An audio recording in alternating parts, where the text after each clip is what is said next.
Daddy told me, he says, if you can't do something right, keep doing it until you learn how. So we've been trying for 30 years. So we don't know by now. I guess we never will. But I think, Shane, the formula, not only for our group, but I think you'll find it with, as I said, with the oldies but goodies, Chuck Berry and Jerry Lee Lewis and Chubby Checker, Bo Diddley, that we know more or less the formula of how to make them dance. That's what they come out to hear us do, and we feel if we give them a good happy beat and good happy sounds that they'll get up and dance. And thank God we've been lucky enough to get them to do it all the time. You know? How long do you plan to continue this touring? Well, gee, I don't know. They've been asking me that for a long time, but I have one quote that I always make, which we've been quoted all over the world. When I'm 75 and if I can still hold the guitar, they can still clap their hands. I'll still be singing, you know. Don't you get tired of singing Rock Around the Clock? No, no. How many times do you think you sing? Oh, that's pretty tough, Shane, for me to answer. I know that something I'm quite proud of in the McGuinness World Record book, and I just read this the other day myself. Somebody had been telling me about it. But the biggest selling single record of all time, with the exception of White Christmas, is Rock Around the Clock. So it's now between 17 and 18 million. So how many times I've sung it all these years, I couldn't answer for you.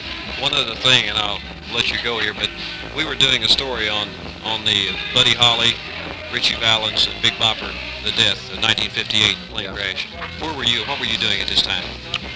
Well, that's pretty strange you should ask me that, because Buddy Holly was a very close friend of mine, and he played the ballroom that he played that night. I was working it the next night, and I got there, and he had taken a plane trip that night, and when I got there, I found out that he'd been killed. But I played the ballroom the next night after he played there, so I was within 30 miles of where it happened. You know.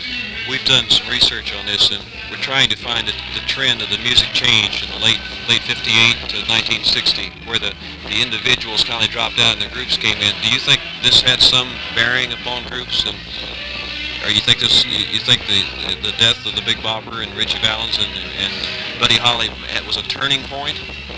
Well, no, Shane, I wouldn't say that. It could be true, and I never thought of it really that way, but I don't think so, because what happened about that time, if I can think back to that period, is I always describe the evolution of rock and roll this way, that first there was Bill Haley and the Comets with the type rock we play, and then came Elvis, and each trend that you have, all the young groups follow the leaders, you know, and then you had a lot of people that copied Elvis, and after him, Gene Vincent's and all of these came along, and I think the next big move after that would probably have been Chubby Checker with the Twist, and then there was another little lull. But I think what happened right about the time you're speaking of, there was a little bit of a lull, and it was time for the groups to start, you know, and then of course the Beatles and the Rolling Stones, and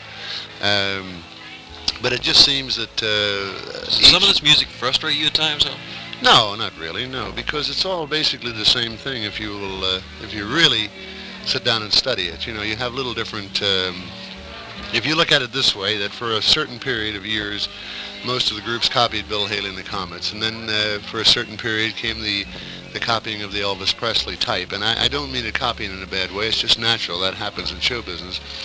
And from your Beatles, you see how many groups have copied along their style, and I don't think it frustrates it, because the music has been so popular. It's the greatest music, really. I know a lot of people argue this, but if you look how many years it's dominated the music business, and how many great artists have come along, and it's made so much work for so many people and so much happiness in so many different places. And the fact that the music is so popular, I don't think it's frustrated myself or Elvis or anyone else, because there's always so many places to work and so much demand for the music that really, as we said a moment ago, I have never been, I've worked steady for 30 years now in this business. But your type of music is what I call a clean music. It's not, it's a happy, clean music. This is the type of rock and roll started out, and when I say frustrated, it's some of the new music has gotten away from that. It wants to make you sad or betray sadness. Well, I think what happened, and of course this is just my opinion, Shane, that of course, as you know, we're a stylist of one kind. We never sold Bill Haley as a sex symbol or anything like that. We tried to sell a dance beat and a group. It was always Bill Haley and his Comets. And the original three Comets are still together after all these years. And I didn't, it's just my opinion, and God bless the fellows that did it, because I know they believed in what they were doing. But I didn't particularly go for the message type music, because I always felt that music was supposed to be a happy thing. And I think also, speaking musically, and I don't say this to put anybody down, but I think what has happened, not now, but I think 2 or 3 years ago, the young kid group started to stray into the jazz rock type thing. And once you get into that, you get away from what rock and roll is really about. And I think if anything did frustrate me, that frustrated me then, because I didn't want the general public to lose interest in rock and roll music. But I think it has now come back. I think it's come back from that, and I think you're going to start to see a lot more of, as you say, the clean beat for the kids to dance to, and the more simple lyrics. I mean, down-to-earth lyrics they can understand. I think it's coming back to that now.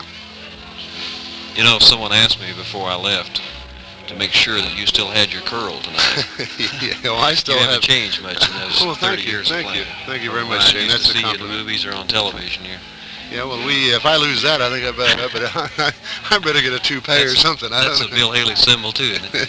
Well, yeah, that's kind of the trademark. You know, it always has been, and so we can't lose that one. You know. Bill, thanks a lot for coming. All right, it's my pleasure, Shane.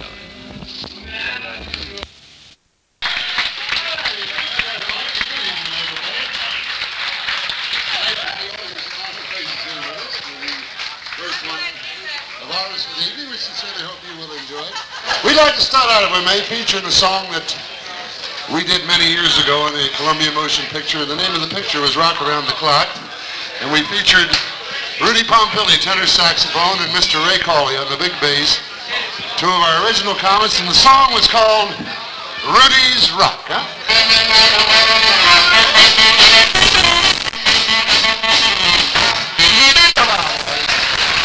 Rudy Pompili, Ray Cawley, and Rudy's Rock. On your mark, get set, now ready, go. Everybody rock, everybody rock, everybody rock, it's all right long. Everybody go down first. All right, everybody rock, thank you very much. You're wonderful. Thank you. Bless your heart. I tell you now, I'd like to introduce you to one of our Comets. Comes from the good state of West Virginia. We're kind of proud of him. He's been with us now for about 9 years. He's going to take you back to the 50s with a tune we recorded a lot of years ago. We want you to clap your hands like they used to do back then along with him. Ray Parsons, a thing called Rockin' Robin, all right? Thank you very much, Chief. I'd like to get together and do a little clapping with me on this song, the one that we recorded in the 50s. We hope you might remember this song. He rocks in the treetop all the day long, humping and a bumping and a singing his song. All righty, Ray Cawley. Big Daddy, think about it, really.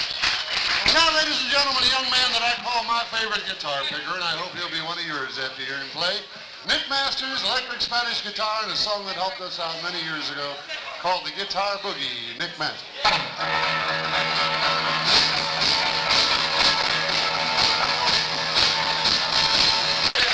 Nick Masters, take it on, Nicholas. Guitar Boogie. Thank you very much. You're very kind.